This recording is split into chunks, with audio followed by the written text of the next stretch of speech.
Well, greetings, amazing students, and thank you for joining me this week for our lecture on gender expression and sexual orientation. So, if you remember, if you recall from earlier in the term, we had a discussion around gender identity, right? And one of the things that I mentioned was that the majority of that lesson for gender identity was geared towards what we refer to as a binary approach, right, of our traditional historical understanding of application within our culture, our society of gender being either one of two things, right, male or female.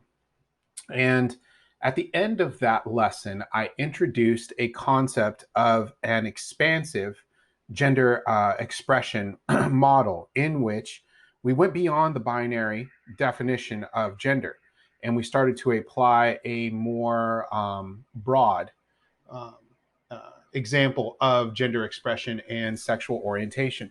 So today we're going to continue with that conversation on gender identity, particularly from a non-binary approach. Now, the reason I'd like to discuss this is because it relates to lifespan development significantly, right? Um, just as matters of race, ability, cognitive ability, physical ability, religion, all of these things, country of origin, right, ethnicity, are part of who we are in our identity. So is our gender expression and our sexual orientation. This is one of many of the complex ways that we identify ourselves and one another, and therefore engage in relationships with one another throughout our lifespan. And so, lifespan development in particular, it's essential to have this discussion on gender identity, gender expression, and sexual orientation. Now, what I would like to do is begin our conversation with some terms. And I'm going to take you through some terms, some statistical data. And remember, one of the things that I committed to doing was providing you with real examples in our world of how how our lessons are relevant in lifespan development to our own lives. And so what I'm going to do is also towards the end of today's lecture take us through a reflective exercise on this topic. So let's start with gender identity, and this is a refresher from our last lecture, right? Our previous lecture related to this. So gender identity is one's innermost concept of self as a male, female, or a blend of both or neither. Remember, this is an expansive orientation. Now we're not talking binary. So we're going to talk about what it means to be a blend of both genders or neither, right? How individuals perceive themselves and what they call themselves. So one's gender identity can be the same or different from their sex assigned at birth. And so I'll discuss that. We're going to talk about these terms and definitions and what that means, right?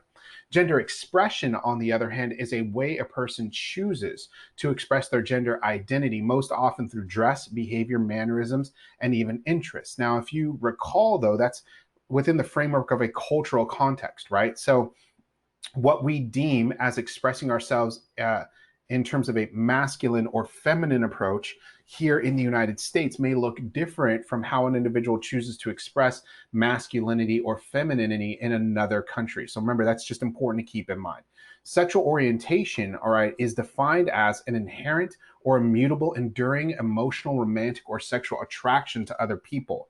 This is where we, based on our orientation, enter into intimate relationships with other folks and establish intimacy, which turns into relationships with others. Okay, so it's important to understand all of these are separate terms. They're not muddled into one another in a gender expansive model. Okay, so I'll go ahead and unpack this in later slides. Now, evidence suggests, all right, that sexual orientation is a complex interplay of genetic, physiological, and environmental factors. And so Freud, under Freudian concept, we used to believe that homosexuality was, and any non-cisgender identities were incorrect. We used to think of that as being wrong under traditional Freudian theory, okay? But what's important to understand now is that research is showing, not only research within the human species, but animal kingdom in particular, that gender identity, gender expression, and sexual orientation in particular are complex, and they're on a larger scale, a spectrum, if you will, of how one can identify and express, all right, these forms of their identity beyond the binary approach. And that's why I'm sharing this with you today. Now, it's also important to know, and I'm going to provide evidence of in this lecture, that LGBTQ plus individuals experience higher rates of suicidality, sexual assault, homelessness, depression, anxiety, physiological issues, as well as mental illness than other populations. All right. And so many people say, in society, why would someone choose to be an LGBTQ plus individual? Why would someone choose to be gay? Why wouldn't someone choose to be non-cisgender, right? Gender fluid, androgynous, transgender, whatever the case is. And so a lot of folks ask that question, why would someone choose? Well, we're going to dive deeper into that question today. What I'm going to propose to you is, based on these understandings of an expansive model of LGBTQ plus understanding, it's simply not a choice. The way that we wake up in the morning, let's say you identify as cisgender heterosexual, okay, meaning that, if you were born with male anatomy, identify as a male, express your gender as a male, and are attracted to women, okay, then we don't wake up every morning and consciously make that decision that that's who I am today. And so the expectation then that an LGBTQ plus individual would wake up and make that expectation isn't entirely accurate. And so I'm going to discuss that today in our subsequent slides.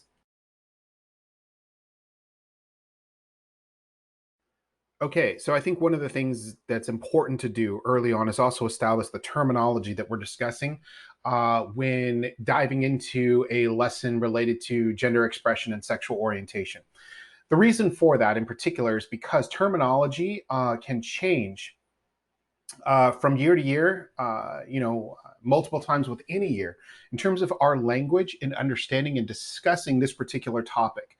And so what I want to do right now is provide you with some of the language. This is language that was used traditionally that you would have heard, years ago when discussing gender, an expansive gender expression or sexual orientation related to serving LGBTQ plus individuals, either as practitioners, counselors, social workers, or things like that, but also in just discussing matters around the social determinants for health and well-being of LGBTQ plus individuals. Okay, and so terms like this here are very familiar to most of you, I believe. When we talk about lesbian, gay, bisexual, transgender, queer, intersex, and asexual, some of this might be familiar to you.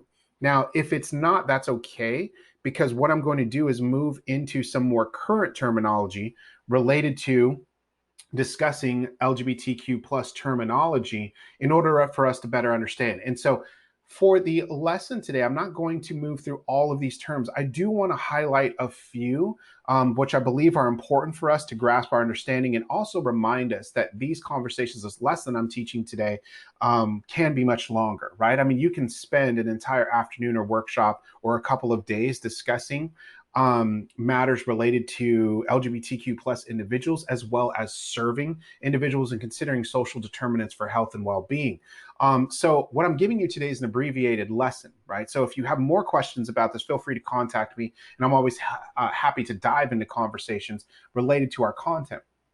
Now, I want to start, these are in alphabetical order, so I just want to highlight a few as we move through these lists. An ally is an individual, it's important to understand, who does not identify as LGBTQ+, but shows a support for LGBTQ individuals and promotes equality in a variety of ways. So let's, I'm always going to use myself as a personal example so that you have an application, a practical understanding of what this looks like.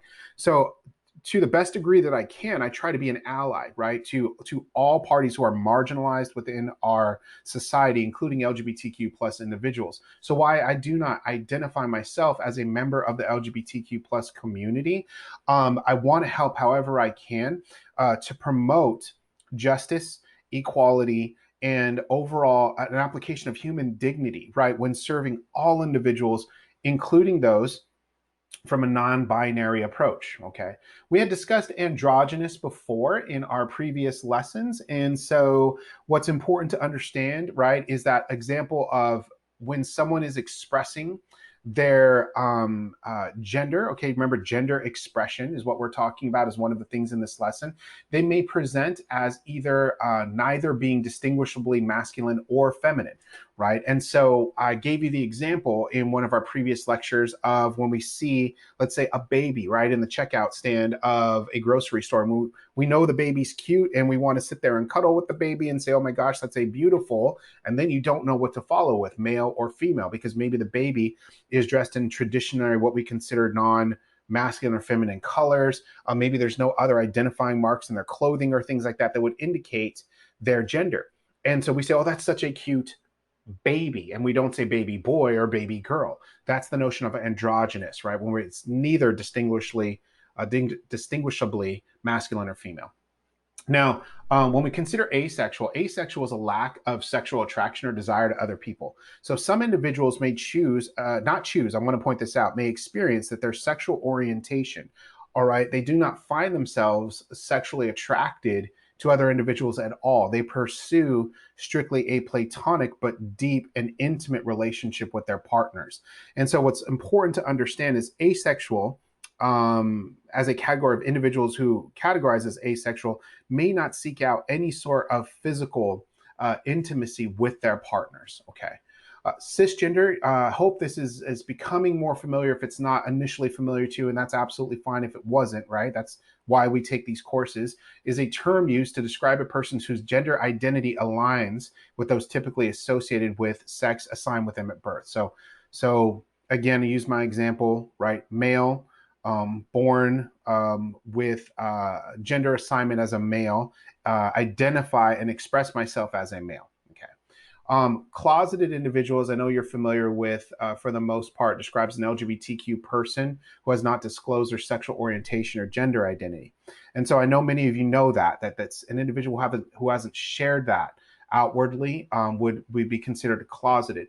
What I would like to emphasize with this point is that the choice to come out, which is the next term here, coming out, when someone acknowledges, accepts, and then appreciates their sexual orientation and then begins to share that with others, that is a very deeply intimate process of an individual coming out. It is not our responsibility, nor is it okay for us to out someone else without one, their knowledge, their consent, and without them doing it themselves. That can actually be severely damaging to that individual's self-confidence, their psyche, their worldview, and even the concept of their safety. And so when an individual is closeted, and maybe they sometimes will disclose that to you that they are a member of the LGBTQ plus community, it's important to understand that doesn't give us the right to go out and start telling other folks, especially if you're working in the helping professions. That still remains confidential between you and your client until your client has felt comfortable enough to either come out to other individuals or maybe wants to engage in coming out, like to their parents or family or friends, with you present for support. And I've been involved in some of those discussions. Okay. Now, another one that I want to highlight for you is gender dysphoria, right?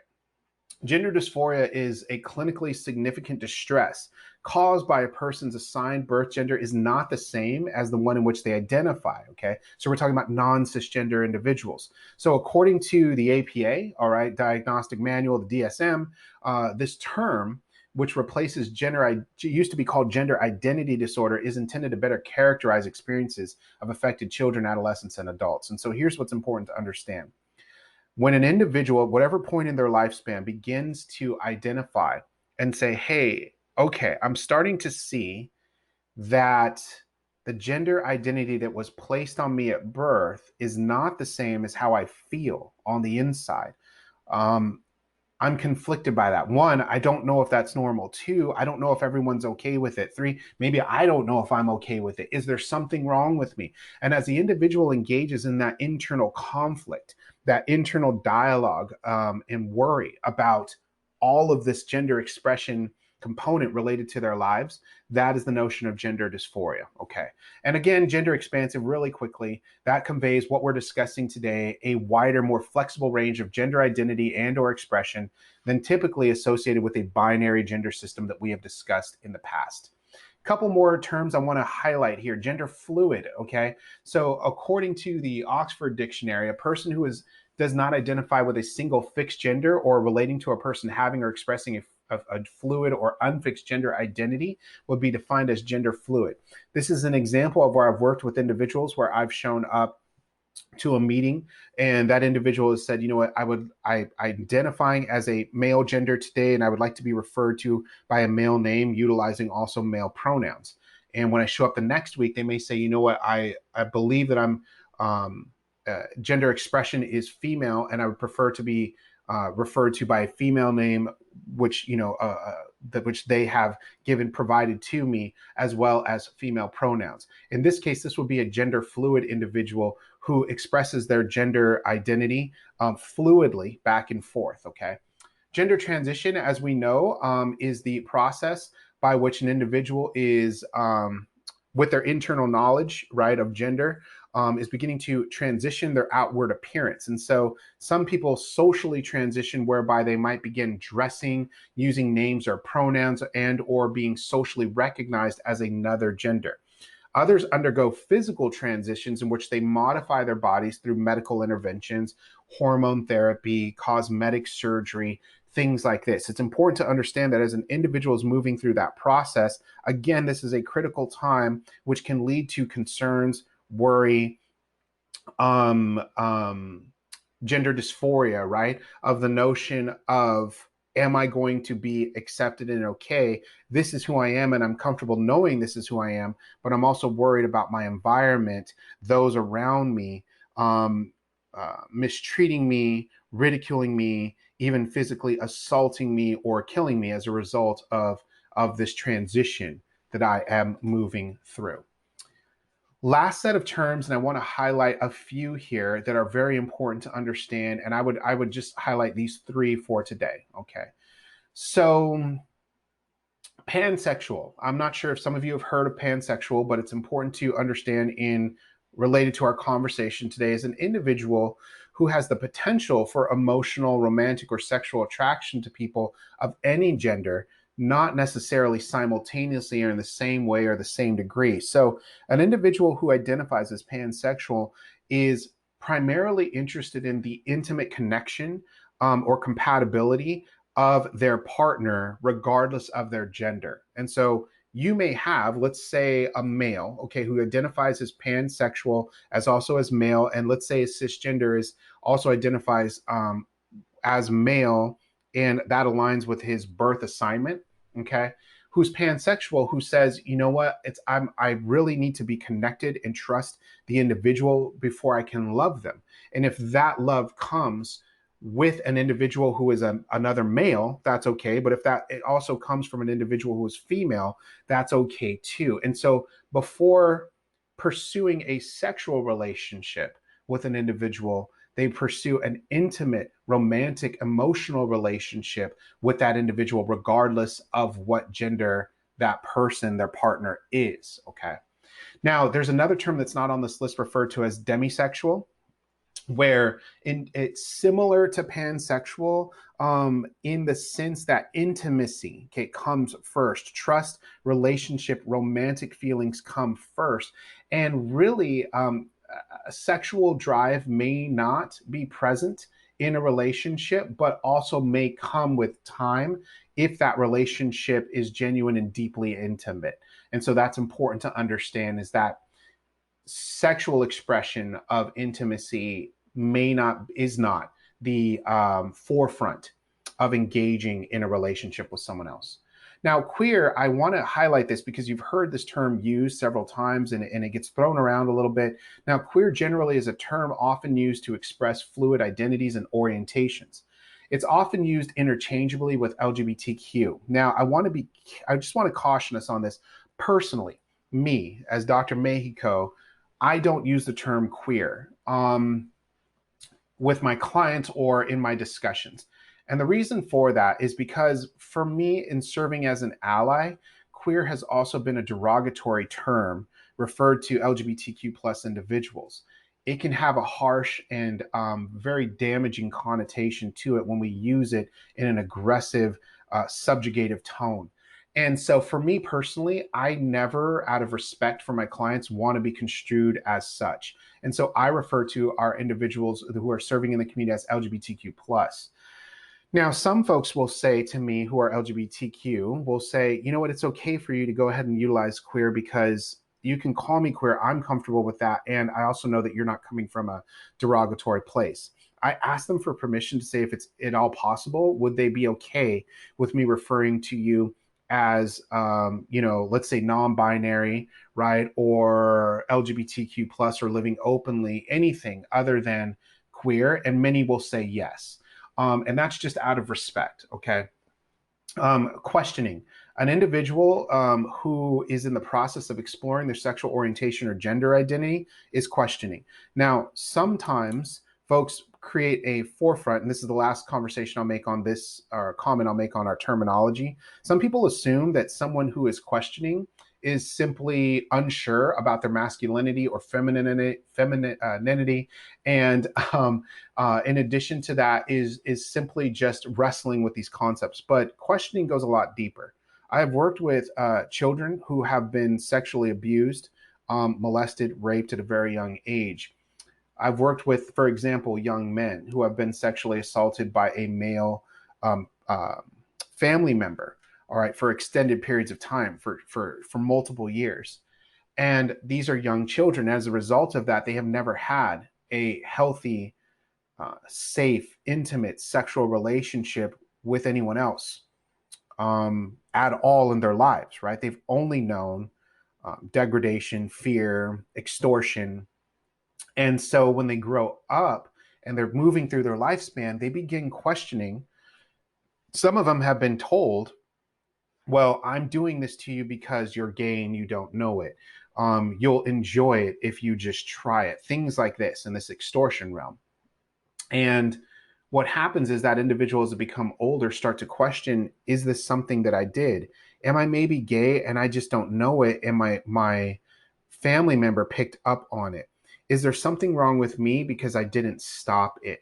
Many times also, whether it's male or female, the individual, when they are put into a place of sexual assault, all right, what happens biologically and emotionally may not align. And so individuals, to speak very candidly, victims of sexual assault may also feel conflicted or questioning about their sexuality and their gender identity, because at times they may even achieve orgasm from a purely bodily sense, physiological sense, but they are afraid, they are humiliated, they are terrified, right, during that encounter.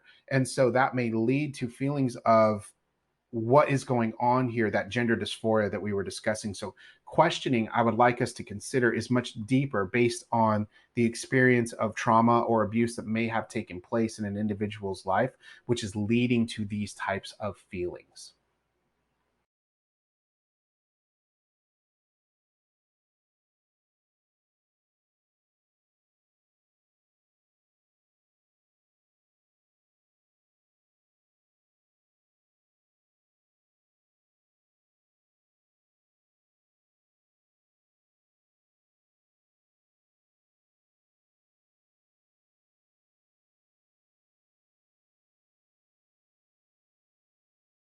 Okay, now that we've discussed terminology related to gender expansive models of and sexual orientation, I think what's important to note is to go ahead and dive into this discussion of that question, right? That societal question that's sometimes asked.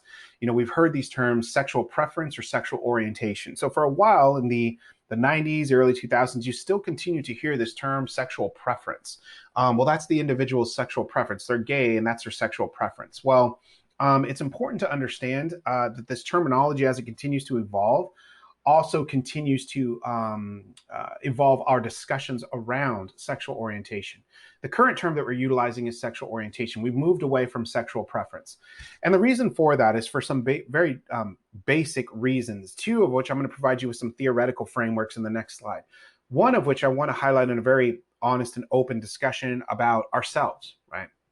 So when we say sexual preference, let's think about what preference means in our own lives and how it's applied to us. Do you remember a moment, the moment you actively woke up and chose your race? right? No one says that your racial preference is Hispanic. That no one says, I don't remember waking up in the morning and saying, Dr. Mako, right? Or I wouldn't call myself Dr. Mako. That would be a little weird, right? So Antonio, wake up in the morning. Yep, you are definitely Hispanic today. Congratulations. There you are, right? I never actively chose that. Many of us don't remember a moment like that. For many of us, we don't actively remember a moment, that one moment we would decisively said, yep, I am a man. Antonio, you are a Hispanic male. That is who you are today, right? Many of us don't actively remember when we chose our sexual identity or sexual orientation. I don't remember waking up one morning and making an active decision in my head and saying, Antonio, you've got to choose today because you're going through all these life changes. You got to choose today if you are going to be attracted and seek intimate relationships with men or women. I just started to realize about my own self, right, that I was attracted to females. And so we don't have a moment, many of us, okay, where we actively say, this is what I'm choosing, right? And so society often assumes that gender identity and sexual orientation are selected or preferred. But we know that in our own lives, we don't do that. We don't wake up and make an active choice. Another way to look at this is who prefers, if we're going to use the word preference, to live a life of increased rates of depression, suicidality, discrimination, hate speech, and limited or wavering legislative support. Who would actively want that for themselves, for their partner, even in these such relationships? And so when we say that someone chooses, when someone chooses an LGBTQ plus lifestyle, but you ask an actual member of the LGBTQ community, they'll say that's not a choice. This is who I am. The same way you wake up every morning and you say, this is who I am, I do the same thing, and therefore it is not an active choice, okay? Now, let's move this discussion into some theoretical framework, all right? There's a theory called essentialist theory here, where sexual orientation is fixed, it's unitary, it's an inborn nature of an individual, and it's defined by the innate sexual and affectional attraction to another of the same, opposite, or both sexes. So this is saying it's fixed, it's unitary, okay? That's what it is. It's what you're born with. Now, constructionist theory believes that sexual identity is fluid and constructed by complex configurations of societal, historical, intrapsychic, interpersonal, and other factors.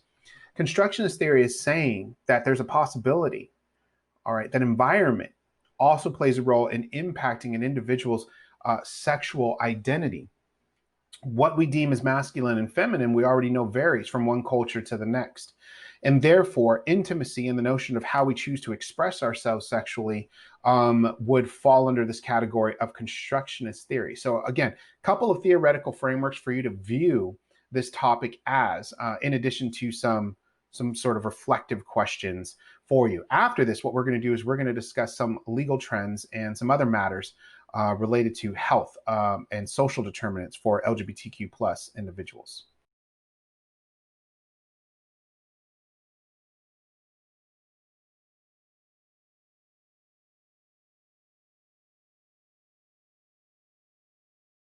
Okay, we've discussed terms related to gender expansive approaches and LGBTQ plus individuals.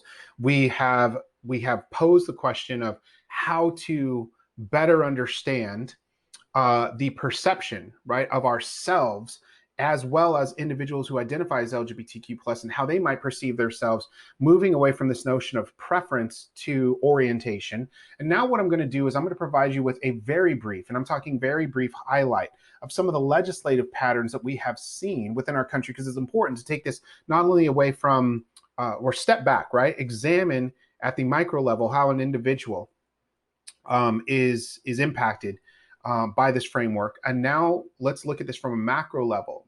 As a country, how have we responded, or let's say, evolved back and forth from our application of law as it relates to same-sex marriage, right? So again, I want to highlight just a couple of things.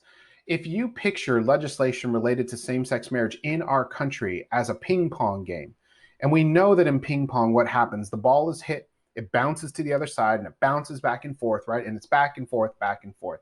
That's a sort of a brief analogy, a summary, if you will, a visual of what law has looked like related to same-sex marriage in our country. I want to highlight a couple of key cases. I'm not going to highlight a lot of these, and this is actually an abridged version. There's much more legislation related to this topic, but for the sake of time, here's what it is.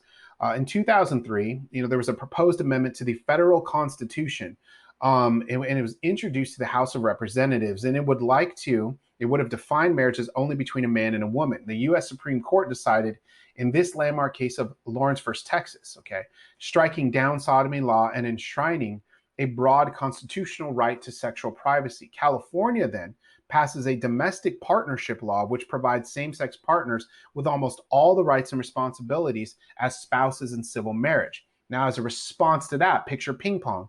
President Bush states that he wants marriage reserved for heterosexuals, and the Massachusetts Supreme Court hands down a decision that makes Massachusetts the first to legalize gay marriage. So if you see here, there's some folks in some states saying we are in support of same-sex marriage at the federal level.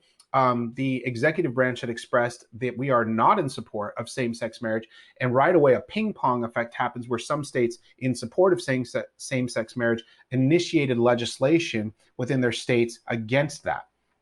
Again, California in 2008, California Supreme Court overturns the ban on gay marriage, and this leads to California voters approving a constitutional ban on same-sex marriage. Florida and Arizona also do the same thing, okay? So again, ping pong even within the state, okay, within these states. Now, recently, folks might say, well, all this ping ponging, where are we at now? So where we're at is in 2015, all right, in the case of Obergefell and Hodges, okay, the Supreme Court ruled on this decision. The Supreme Court, as we know, highest law of the land, dictating the laws, right, and where we stand in our interpretation of the law as a country. And so in 2015, the U.S. Supreme Court, okay, makes same-sex marriage legal in all 50 states. And it's important to understand that the interpretation of our Supreme Court is also important to read, right, when a decision from the Supreme Court comes down, so that we might understand the lens that was applied to this law. Because remember, law is written and law is also interpreted. So it's important to understand the rationale, the interpretation from the U.S. Supreme Court. So let's take a look at this and let's read. This is the actual court decision, okay, that was recorded. No union is more profound than marriage, for it embodies the highest ideals of love, fidelity, devotion, sacrifice, and family. In forming a marital union, two people become something greater than they once were.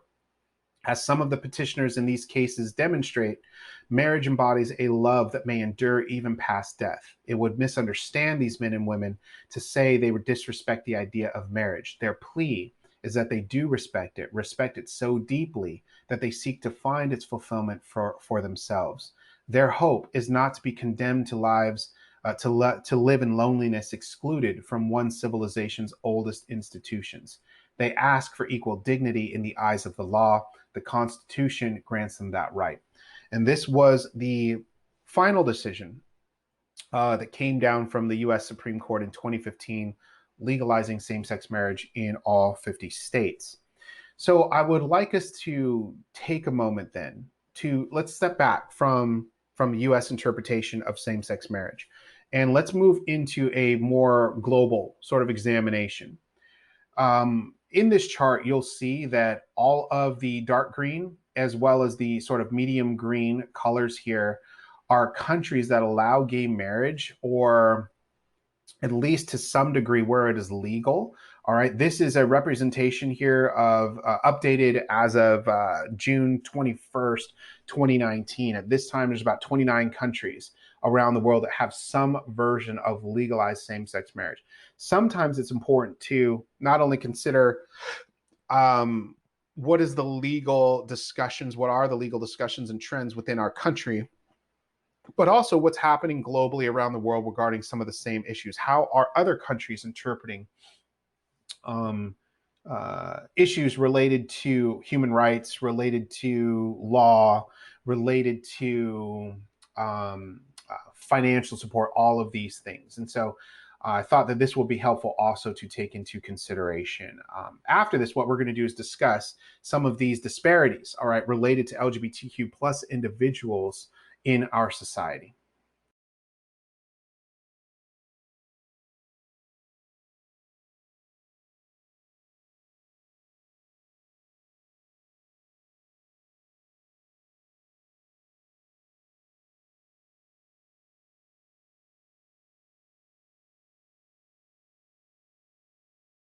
So what I'm going to do here is we're going to engage in a discussion now regarding population disparities between LGBTQ plus individuals as well as others who do not identify as LGBTQ plus in our society. What's important to understand is that, let's bring this back to lifespan development for a second. There are significant disparities and obstacles that individuals who identify as LGBTQ plus face as a result of their gender expression and sexual orientation, both emotional, psychological, and physiological as well. And so, since lifespan development touches on all of these areas, it's important to have a discussion around what individuals who identify as LGBTQ plus face, the issues they face within our society, because this impacts their lifespan development.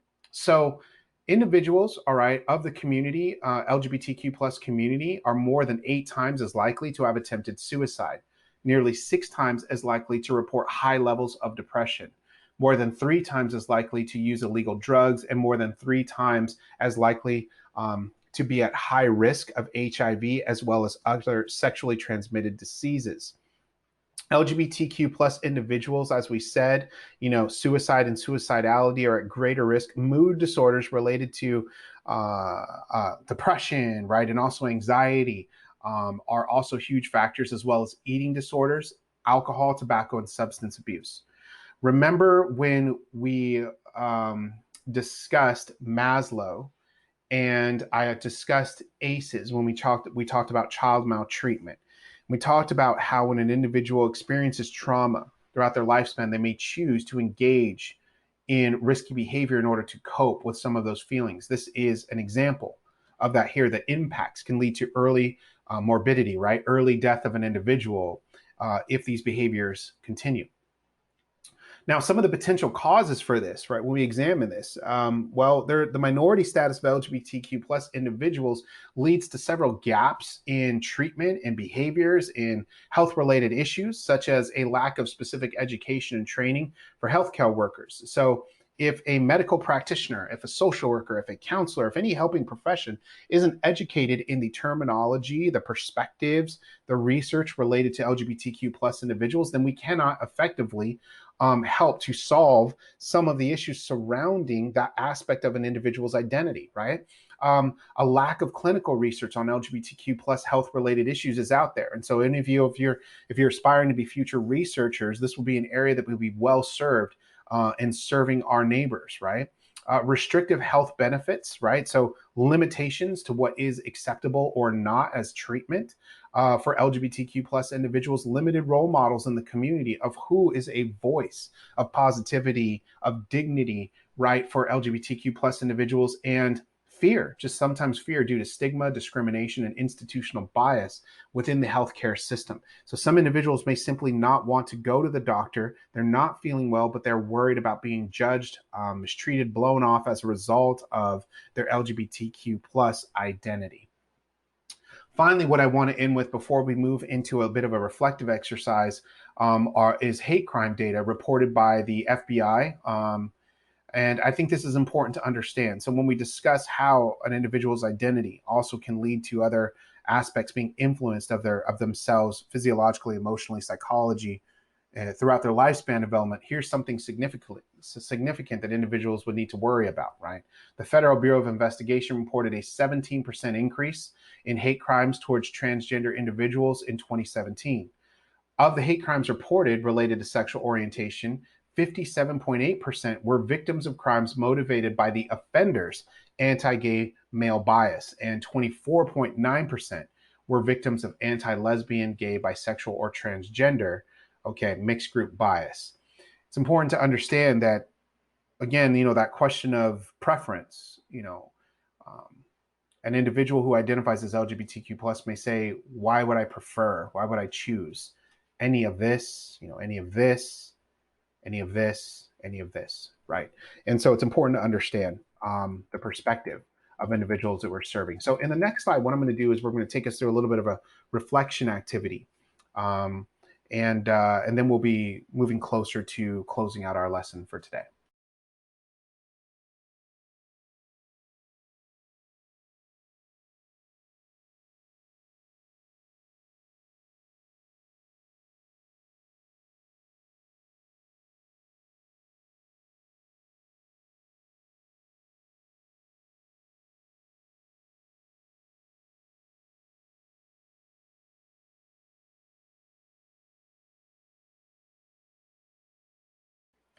Okay, what I would like to do as we begin to wind down our lesson for today, I'd like to, as promised, continue to make the content that we are learning relevant to our everyday lives. And part of remember what I promised you is that our environment in our learning will always be safe. It may not always be comfortable, but we will always be safe. And if there's any place where we can learn to begin to see life through the perspective of others, it should be in higher education. If there's any point where we can begin to transform some of our understanding of the world around us in a safe place to not be judged, it should be in settings such as this. And so what I want to do today is, before we close out our lesson, is I want to engage in this imagine how you'd feel experiential exercise. And what I'm going to do is we're going to engage in the exercise, and then I'm going to show you a quick, very short video, and that will be the completion of our lesson today. So here's what I would like you to do. We are going to spend very short, a total of maybe 5 to 7 minutes, quietly sitting with our eyes closed. And what we're going to do is I'm going to guide you through a scenario. The scenario, the point of this is intended for you to begin to see life for 5 to 7 minutes through the perspective of an individual who is LGBTQ plus. That's it. To spend 5 minutes to 7 minutes in this space where we can understand more practically some of the language and the concepts that I've sent your way today, right? So what I'm going to ask you to do is, if you can join me in this activity, I would very much appreciate it. I would appreciate if you could go ahead and do a couple of things for me. Go ahead and get comfortable, right? Just like we would when we're centering.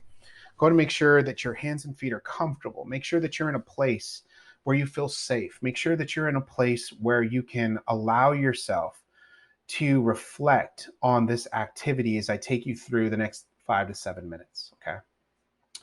Go ahead and take that nice deep breath, and I'm going to ask you to go ahead and close your eyes as I lead you through this activity.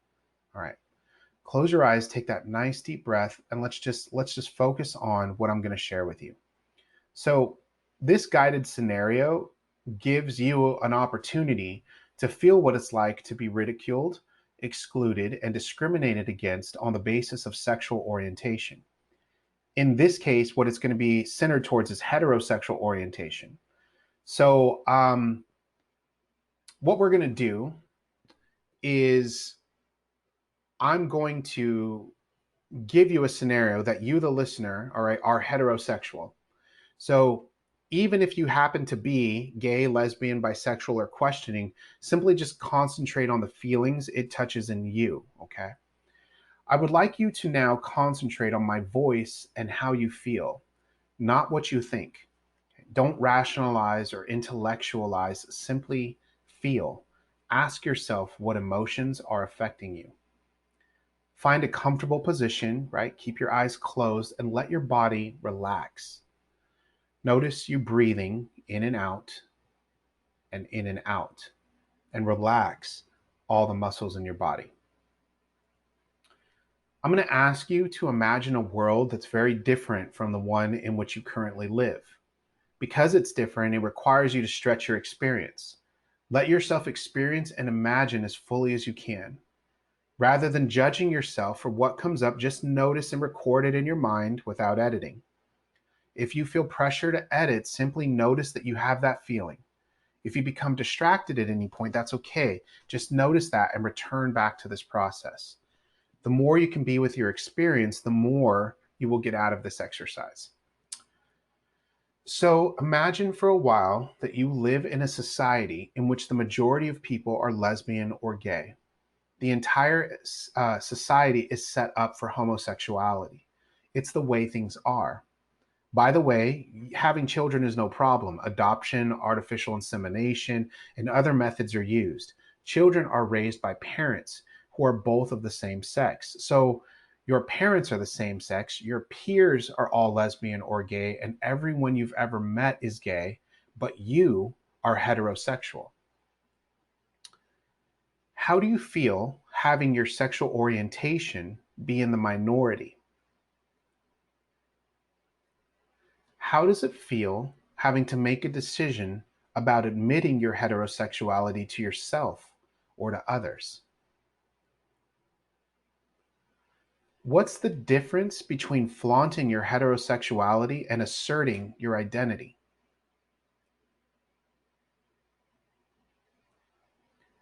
How does it feel to hear straight jokes from your family and friends? How does it feel to have religious authorities, perhaps even your own pastor or rabbi, saying your feelings are wicked and sinful?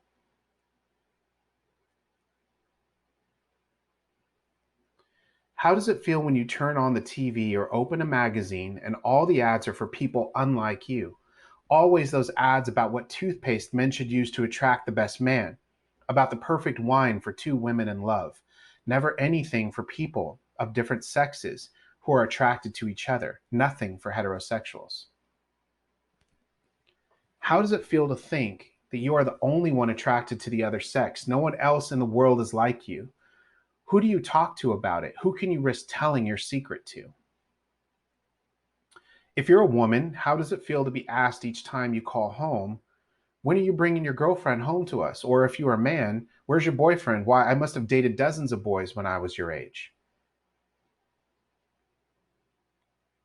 How does it feel when not only do you have to hide the fact that you may want a sexual relationship with the other sex, but you have to pretend that you want one with someone of the same sex? How does it feel to know you can never raise children because society says that you are harmful to children and awards them only to gay and lesbian couples? How does it feel to know you might lose your job or your apartment or your health insurance just because someone suspects that you're heterosexual and to have no protection from the law?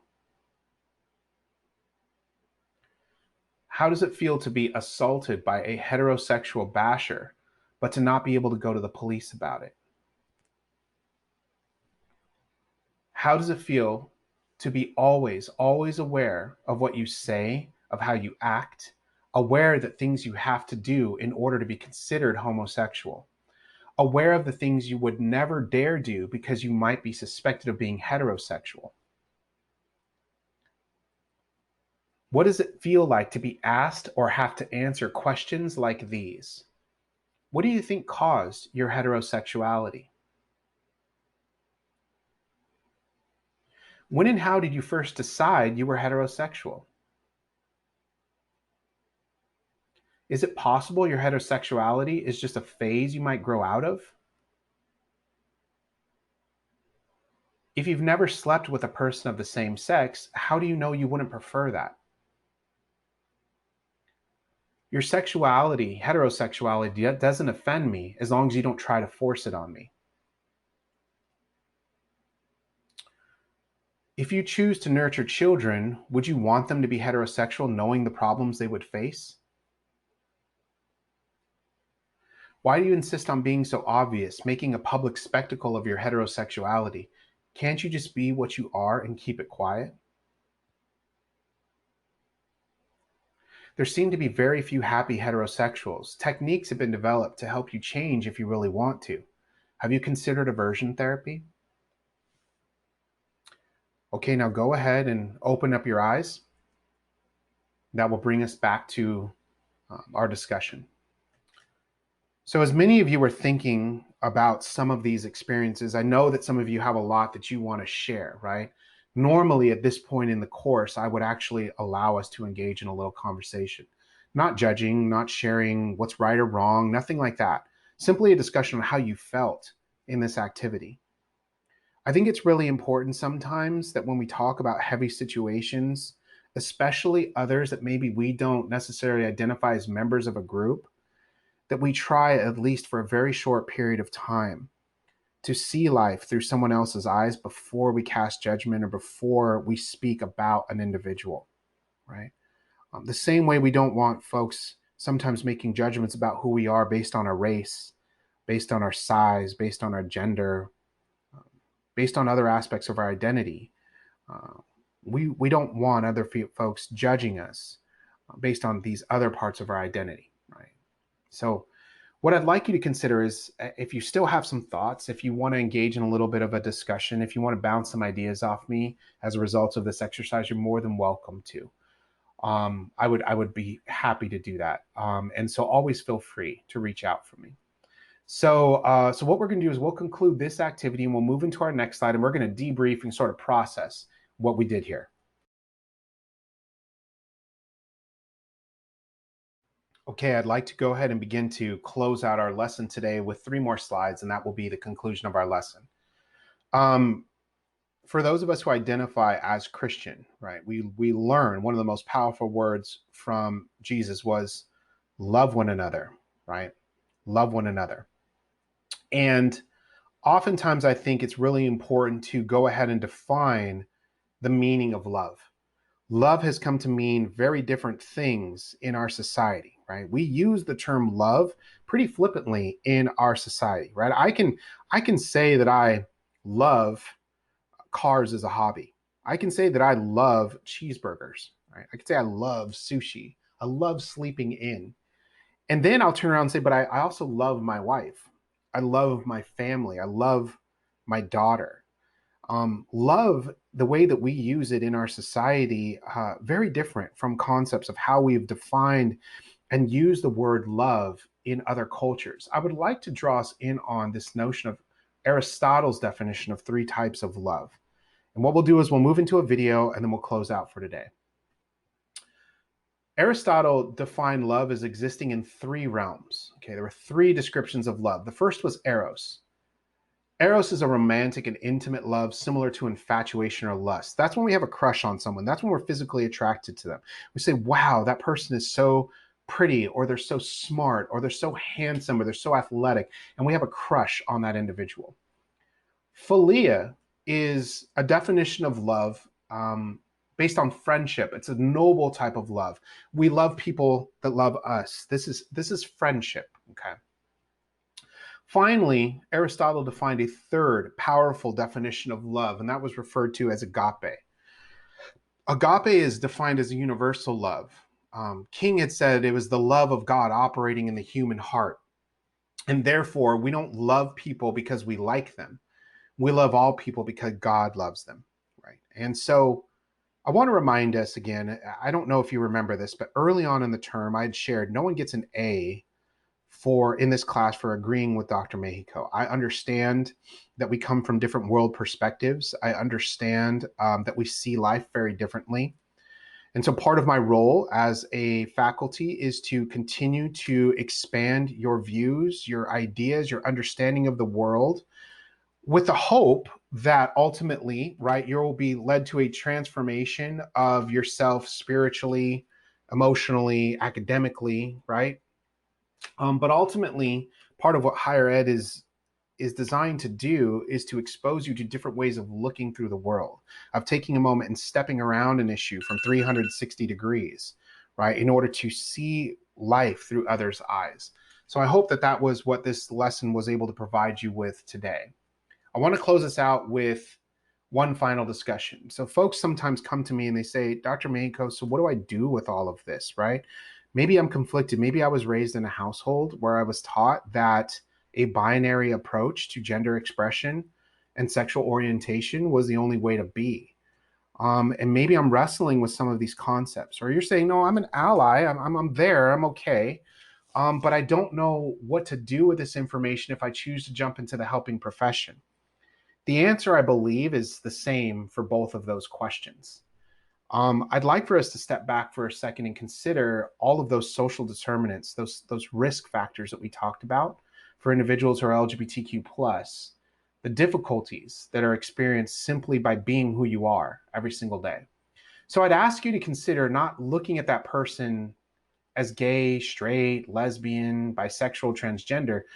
Can we see them as human? Can we see them as a child of God created in God's image and likeness, right? Therefore inherent to dignity. We may not understand some of the life choices that we make. We can say that about a lot of things, our finances, our jobs, our dating life, whatever it is outside of our sexual identity or gender expression. We can still love people, though, for being a child of God. And ultimately, what I think that requires is empathy. So the next video that I would like you to look at is this video of empathy. Very short. I think it's a total of 4 minutes, by Brene Brown, one of my favorite people, researchers on human connection, vulnerability. And I'd like to ask you to consider adopting this notion of empathy. of what it means to be empathetic. So sometimes there's different versions or definitions of what empathetic means. I'd like to focus on this one. And at the very end of the slide, I'll just offer a few thoughts and we'll close out with our centering.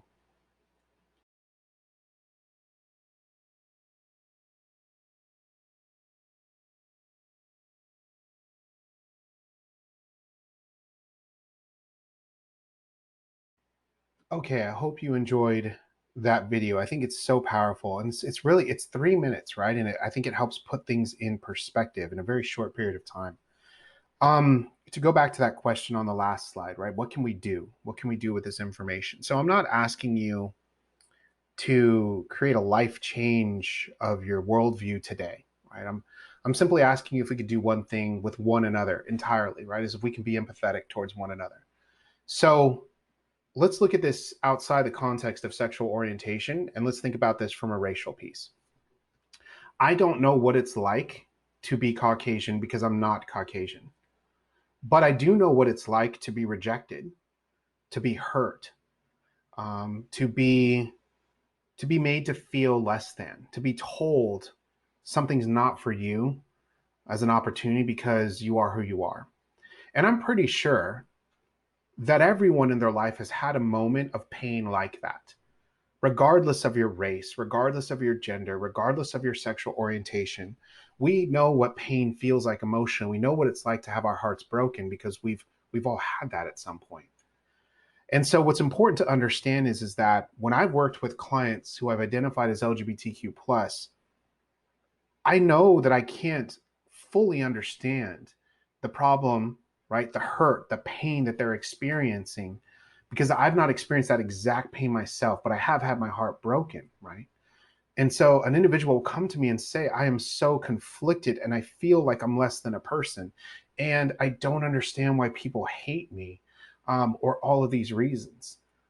I could never say to them, I know what that feels like in the same way that they do, but I could say, I'm so sorry you're going through that. I'm so glad you told me. Can I give you a hug, right? And then at that point, we begin later, once that connection, as Brene Brown has said, has been fueled, to begin to dive deeper into some of these issues and discussions. And so sometimes when you don't know what to say, know and rest assured that you don't have to say anything, right? Other than, I'm so sorry, right? I'm so glad you told me. I hope that helps as just a practical example of how we can all just be human to one another. Treat each other with dignity, regardless of where our life choices and beliefs are. Right? We can meet in the middle with this aspect of empathy. Okay, and then we'll go ahead and close out for today's lesson in the next slide.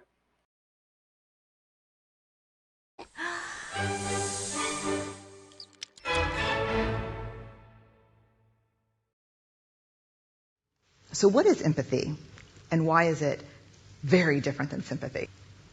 Empathy fuels connection. Sympathy drives disconnection. Empathy, it's very interesting. Teresa Wiseman is a nursing scholar who studied professions, very diverse professions where empathy is relevant, and came up with 4 qualities of empathy. Perspective taking, the ability to take the perspective of another person or recognize their perspective as their truth. Staying out of judgment, not easy when you enjoy it as much as most of us do. Recognizing emotion in other people and then communicating that. Empathy is feeling with people. And to me, I always think of empathy as this kind of sacred space when someone's kind of in a deep hole and they shout out from the bottom and they say, I'm stuck, it's dark, I'm overwhelmed. And then we look and we say, hey, climb down. I know what it's like down here, and you're not alone. Sympathy is, ooh, it's bad, no. You want a sandwich? Empathy is a choice, and it's a vulnerable choice, because in order to connect with you, I have to connect with something in myself that knows that feeling. Rarely, if ever, does an empathic response begin with at least. Yeah. And we do it all the time. Because you know what? Someone just shared something with us that's incredibly painful, and we're trying to silver lining it. I don't think that's a verb, but I'm using it as one. We're trying to put the silver lining around it. So I had a miscarriage. Oh, at least you know you can get pregnant. I think my marriage is falling apart. At least you have a marriage. John's getting kicked out of school. At least Sarah is an A student. But one of the things we do sometimes in the face of very difficult conversations is we try to make things better. If I share something with you that's very difficult, I'd rather you say, I don't even know what to say right now. I'm just so glad you told me. Because the truth is, rarely can a response make something better. What makes something better is connection.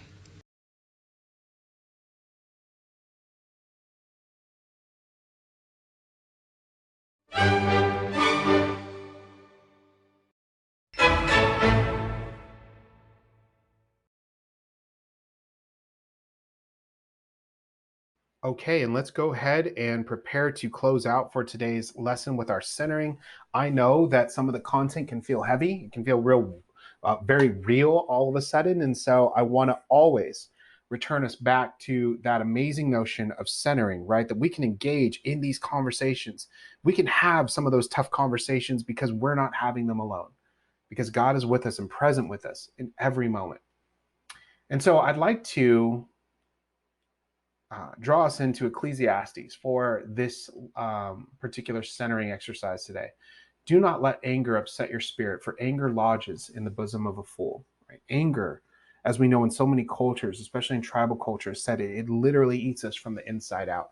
It rots our souls. And so we cannot allow anger to perpetuate or to dominate our hearts.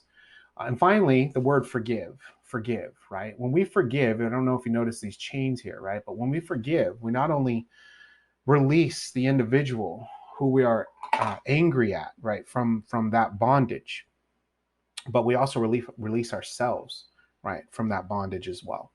So let's go ahead and make sure our hands and feet are in a nice comfortable position, and let's center on the fact of how God is speaking into your hearts to release your anger or to forgive today. Go ahead and take that nice deep breath, close your eyes, and I'll go ahead and keep track of our time.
Okay, go ahead and take a nice deep breath and open your eyes.